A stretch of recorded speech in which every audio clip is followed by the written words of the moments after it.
Training volume is one of the most important factors in maximizing muscle growth. If your volume is too low, you won't stimulate enough growth. If it's too high, you'll accumulate fatigue and risk overtraining. The key is finding the optimal balance to maximize stimulus, progressive overload, and recovery. So today, I will share with you everything you need to know about training volume. So let's get started. What is training volume? Training volume is equal to sets into reps into load. However, for hypertrophy, the most practical way to measure it is number of hard sets per muscle group per week. Hard sets means the effective reps of the set, that is the hardest reps of the set, are performed in the 6 to 20 rep range. For example, if you do 10 sets of chest per week, that's your training volume for your chest. So what's the optimal weekly volume for hypertrophy? The general guidelines are 8 to 12 sets for beginners with 0 to 1 year of experience, 12 to 18 sets for intermediates with 1 to 3 years of experience, and 16 to 22 sets for advanced lifters with 3 or more years of experience.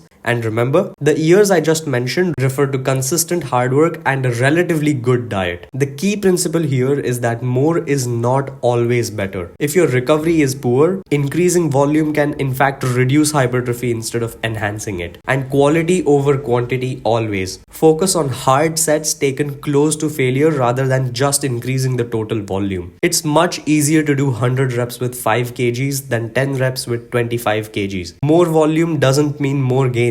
More volume with the highest recoverable intensity is what's going to get you the most results. Next, how many sets do you need to do per session? If you exceed a certain volume in a single session, then muscle protein synthesis plateaus and excess sets can cause unnecessary fatigue and muscle breakdown. The ideal per session volume, in my opinion, is 4 to 10 sets per muscle group. Avoid doing more than 10 to 12 sets per muscle per session because then diminishing returns start kicking in. This means as you keep increasing the number of sets, the benefit or the return you get from each additional set added becomes lesser and lesser. So are you willing to get 10 times more fatigue and only 0.5% more gains? Not really. Now let's talk about training frequency. Instead of hitting a muscle only once a week, spread the volume across 2 to 3 sessions per week to optimize muscle growth. The best frequency for hypertrophy is training a muscle 2 to 3 times per week. The best frequency muscle-wise, in my opinion, is 2 to 3 times a week for chest, back, and legs, 2 to 4 times a week for bicep, tricep, shoulders, and 3 to 5 times a week for calves and abs. But why does higher frequency work better? That's because muscle protein synthesis returns to baseline in about 48 hours. So more frequent stimulus is equal to better muscle growth without excessive fatigue per session. This also allows for higher quality work. For example, instead of doing 15 sets of chest on Monday, you could do 8 on Monday and 8 on Thursday. This will result in better execution of the exercises as well as better recovery. Now let's discuss about how close to failure should we train. In my experience, to maximize hypertrophy, you need effective reps. That is, the reps that recruit the high threshold motor units of your muscle fibers. These are usually the last few reps of your set that feel the hardest. In my experience, the best approach is to always train 0 to 2 reps from failure. If you train too far from failure like 3 plus RIR, then your hypertrophic results will suffer. If you train to 0 RIR every single set, that is complete failure, that will give you the maximum hypertrophy but way too much of fatigue. 1 to 2 reps in reserves gives you the best balance of growth and recovery, but to know your 1 to 2 RIR, you need to frequently train to complete failure. 3 to 4 RIR is like decent growth but very suboptimal, and 5 plus RIR is just minimal hypertrophy. That's just waste of time. So what I personally do is I pretty much always take the last set of each exercise to all out failure and the previous sets about 1 to 2 reps shy of failure. Usually for heavy compounds like squats, chest presses, or lat pull downs, leave 1 to 2 reps in the tank. And for isolation exercises like bicep curls and lateral raises, I will suggest you to train to complete failure, that is 0 RIR. That's because the fatigue from smaller muscles is pretty small and very manageable as compared to that of bigger muscles like your quads, chest, and back. Next, let's talk about rep range for hypertrophy. The hypertrophy rep range is roughly 6 to 20 reps per set. Let's break this down further. 6 to 10 reps is good for both strength and hypertrophy, but in my opinion, you aren't getting the best of either worlds. This rep range is not the best to maximize the motor unit recruitment that you need for better strength gains, as well as it's pretty low to maximize the volume for hypertrophic gains. 10 to 15 reps in my opinion is for pure hypertrophy. This range is the best for most movements for maximum muscle gain. 15 to 20 reps starts introducing some metabolic stress in the muscle, which is basically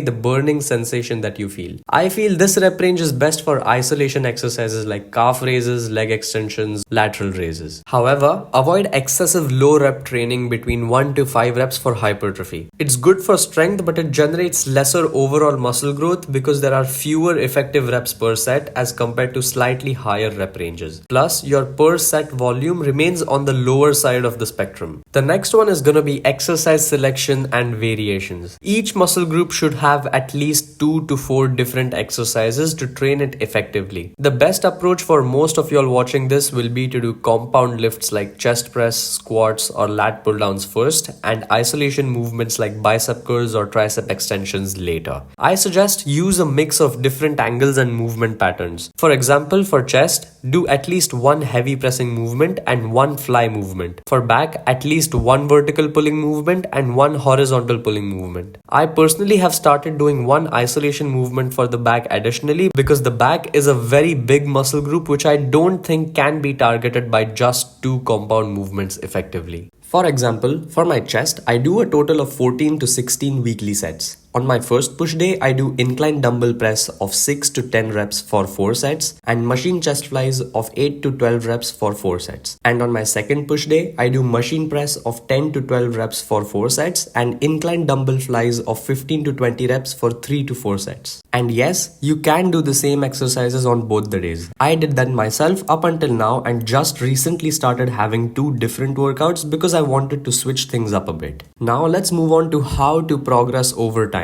The key to hypertrophy is to add weight, reps or sets over time. This is basically called progressive overload. In my opinion, there are 3 best ways to progress. 1. Increase weight. Like if you hit 10 reps easily with 40 kgs, then try 42.5 kgs next time. 2. Increase reps. If you can't increase the weight, then just add 1 to 2 reps to the set. Or 3. Increase sets, but only when your recovery allows. Add only 1 to 2 more sets per muscle per week. But remember to avoid junk volume. That is, avoid doing extra sets beyond your recovery capacity. That's just unnecessary fatigue and no extra growth. Your muscle has already reached its maximum recoverable volume, and any more sets is just gonna cause extra muscle damage which you're most likely not gonna recover from. More sets does not always mean more gains. For example, if you're struggling to progress in most of your movements since a couple of weeks or instead have lost muscle, then that's a very big sign that you're probably doing too much and the fatigue is overpowering your recovery. So before increasing the volume, make sure you improve your recovery first by better sleep and nutrition. This brings me to my next point, that is recovery and fatigue management. To avoid burnouts, plateaus and overtraining, you need to adjust your volume based on recovery. Some signs you might need a deload are if your strength drops suddenly or you've got constant joint pain or soreness, feeling drained and tired even after enough sleep, or poor sleep quality and appetite loss. I personally take a deload week every 8 to 12 weeks. A deload basically means you just have to reduce the volume by 50% or train at 50 to 60% intensity for a week, not even going close to failure. We need to let all that fatigue accumulated out while at the same time triggering muscle protein synthesis. So to sum everything up that I stated in this video, do 12 to 20 sets per muscle per week. Train each muscle at least 2 to 3 times a week for best growth. 4 to 10 sets per muscle per session. Train from 0 to 2 RIR minimum. Use 6 to 20 reps per set. Prioritize compound lifts, but do add enough isolation movement for overall development. Progressively overload over time by increasing either weights, reps or sets, and manage fatigue with deloads whenever needed. If you follow these principles, I can assure that you'll get the most optimal hypertrophy without excessive fatigue and keep making consistent gains long term. So if you found this video valuable, make sure to leave a like and share it with a friend if you think they'll benefit from it. Hope you enjoyed the video and subscribe for more.